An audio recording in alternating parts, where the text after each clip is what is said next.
And any one initiative might support multiple objectives. Okay, so the initiatives are going to be things like redevelop the Kmart site or whatever. Does that make sense in terms of the basic structure of the document? Are you using initiative and strategies interchangeably? That's a good question. So in the document, within an objective, there are two subheadings. There's sort of there's a statement of what the objective is. And then under it, there are strategies and there are measures of effectiveness. Now the measures are the things you're going to measure to know how you're doing, okay? And the strategies, in some cases, are initiatives. In some cases, they're just sort of ideas. So they are things that might be done. How do you measure an idea? Well, they are where they would. They're things where a decision has not yet been fully made about whether those things are really going to get done or exactly how they're going to get done. So I would say an initiative is once it's been planned and determined that it's a project, if you will. Does that make sense? Well, It's confusing. I'd like to give an example because I was appointed to a national committee about safety on ground safety. It was authorized by Congress, and I just went to the second meeting in D.C. and something happened at that meeting that I had never had happen in a meeting. One of the co-facilitators got up and said, "All right, if anything should happen, there should be a fire or anything happen, Dave, you call 911. Marcellus, you indicate where the exits are and lead people to them." And assign, everybody had specific examples of how to get out of that room, the exits, how to behave. The rest of you get under the table. You know, it was a plan that I have never had that happen in a meeting before, and I thought it was so valuable. And I think we ought to do that more with, I know schools do it, but I don't think we do it in cities, in meetings, most of the meetings in most cities. So that's a about. strategy that you can measure. Well, and so let me give you an example. Let's say you had an objective to make Newport News a bikeable city. One strategy in doing that would be to have bike paths all over the city. An initiative might be to build a bike path from point A to point B, which might not translate to bike paths all over the city, but it will be implementing that strategy in a specific instance. Does that help? So this has not been flushed out to the initiatives.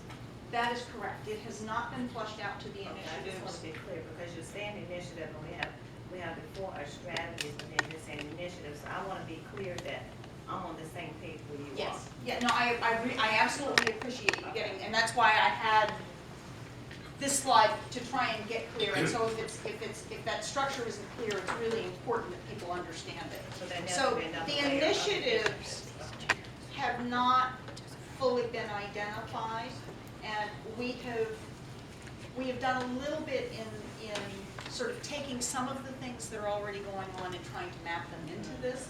But in terms of, if this is the strategic plan, here is the action plan that goes with it. That has not been done. That is next, once we get the gut check from you that this is, we're headed in the right direction. Because if we're gonna look through this and say, yeah, this should be in here, this should be in here, this one shouldn't be in here, this one shouldn't be in here, this one we like half of it. And I'm not suggesting that's the case, but once we've done that screen, then we can say, all right, given that this is what we're trying to make happen, and as you look at these, each of these is written as with an action verb. It's do something, okay? With an implied do something to get an end result, right? And so if those are the things that you want to do, then the next question is how. And that's where you get really down into okay, here are the projects. And the initiatives, are they ongoing and changing? Yes, the initiatives would be ongoing and changing because it might be, and let's go back to our biking example. We are going to build Bike Trail 1 in 2020 and Bike Trail 2 in 2021 and Bike Trail 3 in 2022. Which makes this a flexible document since you're talking about a 5-year plan. I just don't want to think that that has to stay the same this year throughout the. Right, so your initiatives may change from year to year. The other thing that may change, you'll see in here, there are performance measures, there are measures of effectiveness. And so the targets for those measures may change over time. Again, if we go back to our biking in the city example, you may have a measure that says, I want to increase the percentage of increase the number of bike trails in the city by, or the miles of bike trails by 10% each year. You might say that. Or you might say, well, in the first year, I don't want to increase it at all because the first year I'm going to be planning to figure out where they ought to go. And in the second year, we're just going to be getting started, so I'm only going to increase it by 2%. And in the third year, I want to increase it by 10%, and in the fourth year, we're really going to be rocking and rolling, so I want to increase it by 20%. So you might have different targets for different years depending on how it goes, right? And that relationship may be different for different things. And so with the initiatives, I'm sorry, I'm It's okay. call for work too. It's okay. And they call, I gotta go. So the initiatives will, you said it may change from year to year. And so we don't have specifically, okay, this initiative, this person, this group is gonna be responsible for that, and this is when it has to be done. So we're not assigning the initiatives. We have not gotten to that point. No, That's the action plan, I don't know if you stepped out there, that's the action plan that will complement this document. Okay. And that action plan then should be, and you probably won't, this is an evolutionary process to learn to align everything. But in an ideal world, that action plan then is reflected in your budget and is reflected in your CIP. Yeah, and that's what I'm saying, and I'm not being critical, but I'm just saying, we get here and we never get beyond to the action plan. Absolutely. To something, and I don't want us to go through this process again to get here and not do anything else, because that's a waste of time. So if we're gonna go from here with initiatives and then the action plan and then to move forward, because it's one thing to put measurements in place and then you don't have initiative or action plan, or we don't do anything beyond today or whenever. And this is a really important screen. So in the performance measures that are in there, you start thinking about, can we do stuff to actually move the needle on this particular performance measure? And I will use an example. I'm going to pick on Bo. One of the things in here is that you want to move towards being a city where every person in the city is within a 10-minute walk of a park or green space. Okay? And that's for not only fun and recreation reasons, it's also for health reasons. Okay? And so there was a performance measure in there about percent of the people in the city who live within a 10-minute walk of a park. And Bo said, well, are we setting ourselves up for failure here? Well, it depends on what your target is. If your target, right, if you figure out your baseline today that, let's say, and I have absolutely no idea what the baseline is, let's say 20% of the people in the city live within 10 minutes of green space. If your target is that next year 21% instead of 10%, or instead of 20% are, that's maybe, all you gotta do is do something with the government ditch and you're done, right? On the other hand, if you wanna go from 20% to 100% in 1 year, probably not realistic. Okay. So that's one where, and this plan as currently drafted does not have those target percentages because it simply has, here are the kinds of things we measure. And then in that tactical plan, if you would, for instance, like in the tactical plan might be an annual plan that says this year, this is what we're gonna try and do with that measure. And this is the initiative we're gonna do in order to try and achieve that. And so at what point do we, and maybe I'm, got too many questions. That's okay. At what point do we ever say, okay, we accomplished that goal and we're moved on to the next one? I mean, we may be accomplished doing it. multiple ones at the same time, but at what point do we say, okay, we're doing this, or is, I know it's ever evolving, but at what point, who is taking the leap that says, okay, I think we got this, all right, we're moving forward, and so we got that goal, let's So- go to the next one, and, I mean, because. Yeah, let me address that. So a strategic planning process, the way it typically works, is that on a periodic basis, which might be monthly, might be quarterly, might be semi-annually, you assess how you're doing. And so as the governing body, you say, how are we doing on all these things that we said were important, right? And then periodically, and that could be every year, every 2 years, every 3 years, I believe in the federal government, the requirement is that it's every 3 years, you review the plan and update it. Now, it may be that in 3 years, for instance, with this plan, maybe all you do is you review it and you say, well, this one thing can come out and we're gonna put this one other thing in, but it's still pretty good. That maybe though, at some point, maybe in 5 years or 10 years or what, there may be a point where you say, we gotta start over with this. You know, all the stuff in here, most of it's been accomplished. The stuff that hasn't been accomplished is now overcome by events and really isn't relevant anymore.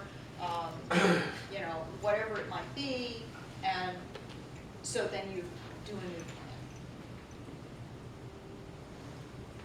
Does that make sense? Does that help? It makes sense, I'm just, I mean, we've had strategic goals for a while for council, It's and history going forward. But I think you better let me finish, Okay. it would be good. And all I'm saying is, we've had it before, and I wanna make sure that where we are right now, that what we're putting in place now, we, as a council, are saying, okay, not only are we gonna have this, but we're gonna look at initiatives, but we're gonna move forward with a plan of action, and we're gonna move forward with trying to implement, and it's a whole lot to do at one time, but whether or not we take goal one and try to make sure we're doing goal one, or what is the mind of this? Is it we're doing multiple ones at one time that we can, and who's overseeing those those are the kinds of questions. your staff, your leadership team is responsible. I'm accountable to you That's for right. everything that will be in here. And to go Becky's point, which she made before, technically your action plan is supported by your CIP and your Right. operating. Right, We can right. put all this information in there, but what if the resources aren't there? Well, we can let you know, but you Right. should be seeing these things in your operating budget. And we should be doing, and we'll try and do it to a certain degree this year, making that connection for you in your operating budget. When you see this initiative, this Yes. supports this goal Yes. or this objective. Yes. And one of the things we're working on too, which you will see tomorrow, that Susan will talk about, we're even changing the agenda format the way that you will see. You will see these things on agenda items now, and what they support and where it's coming from. Yes. That's something that's in play. But one of the things I've talked to staff about, and maybe it'll be real elementary to start out, is there's certain time, whether it's 6 months, whether it's every year, whether it's part of the budget process, I need to be giving you a report card Evaluation of is all the key. these things, and then you go back and I say, this is what we've done. Well, staff got an A on that one, but this one, maybe you got a D. And I'm We're being a on little track bit with this overly one, this simplistic, one we but are not on track We should be coming on to you at all, going, you know right? what, we need to change, because we can't do this, or we didn't do this, because we didn't have the resources. And it's got to be, to the mayor's point, it's got to be a little fluid. We've got to have some flexibility. But we've also got to do everything that we can to adhere to it. And that is on me and your leadership team. Okay. But I will ultimately be the one that will be explaining to you if we didn't, and celebrating with you when we do, and throwing that fun party. And to a lot of degree, just from the past, it has not been all, in my opinion, that we just meet and don't do it. We had staff come with our sustainability we won a sustainability award. They came to say, you know what they did with the lighting and things in our city. So even though it hasn't been, you know, we have to meet every month and look at the checklist and just go check. People have come to present to say what they worked on as part of our strategic plan. And that's on us, but to your point, yes, you have had strategic priorities in the past. And I can tell you, and I went back in preparation for this, for all the things that were done previously before my tenure and looked at them. You're absolutely right. They were nice, they sounded good. Were they translated into action? Maybe, maybe not. It was more, a lot of things were going on, and I think everything that was being worked on was supported by council, but was it done in that kind of systematic way that you could go back and say, we're meeting this goal or that goal, or except it's a difference between putting priority and then putting out the strategy of how you're gonna get there, Yes. the action plan for getting Yes, there, yes. who's gonna do what, That's what I'm asking. and that stuff should be translated into your budget. Thank you. Let's just follow up on that, because I know for the past couple of years, even when we get to the budget process, there's been organizations, groups, that we have requested some type of report card, so to speak, is it being beneficial for what we are allotting to them? Are they making progress? Are they being successful? But yet we still sometimes don't get any feedback in regards to the actual percentage of, you know, some type of indication that they are profiting for the services that they said that they are. And I'll go just to some points that are made.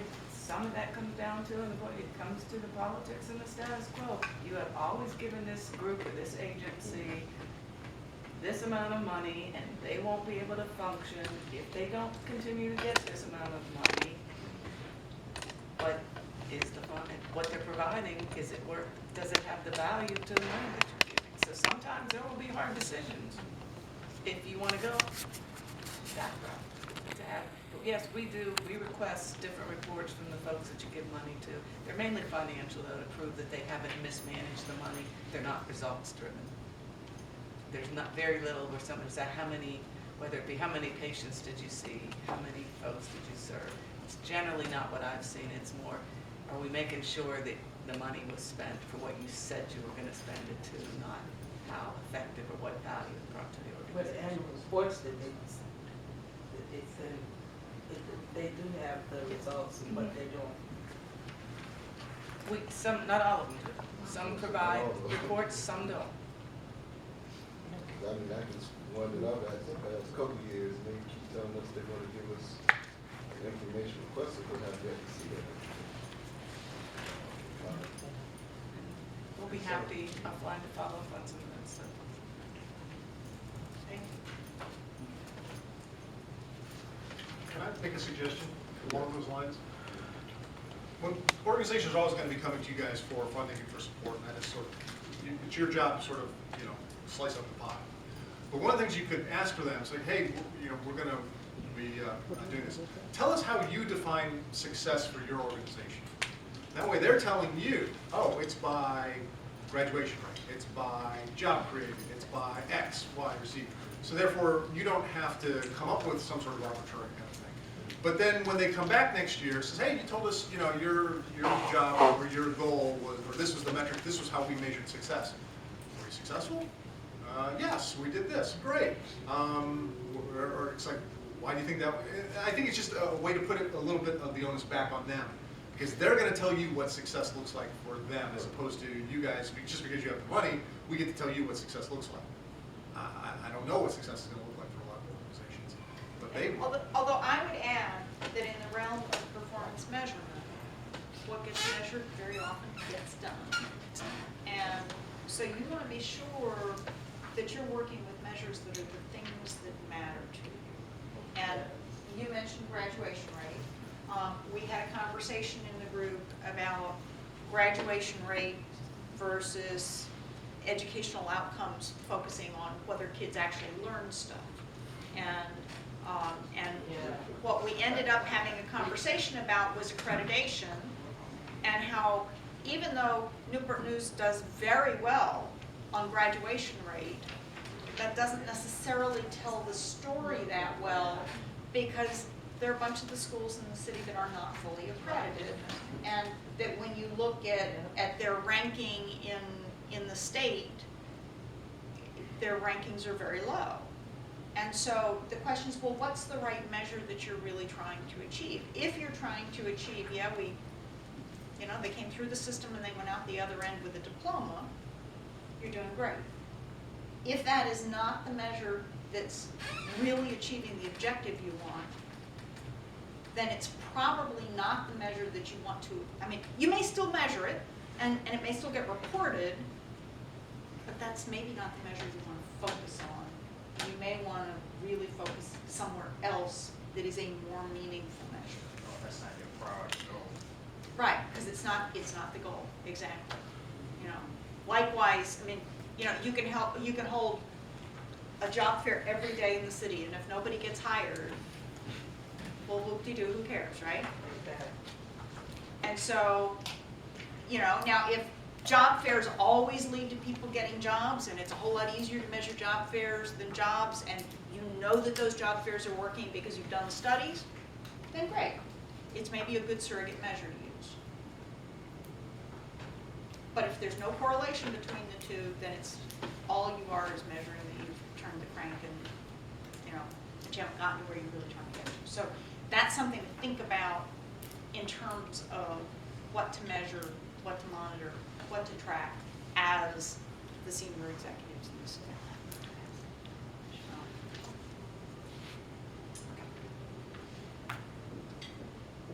So here's the basic structure. Within the strategic priority of people, we have 4 goals right now. Health, safety, and well-being. And so that's where you've got personal safety, you've got health, and we tried not to use terms like reducing poverty, but we're talking about bringing wellness kinds of things to everyone in an equitable way across the city. Second area is education and learning, and in this one it's split into 3 areas, which is basically pre-K, K through 12, and then what happens after that in career-focused training. And on the pre-K one, it's about preparing kids to learn. In the K through 12, it's about learning in the schools, and then it's about being prepared for careers. The third one is opportunity and economic prosperity, and this one is focusing on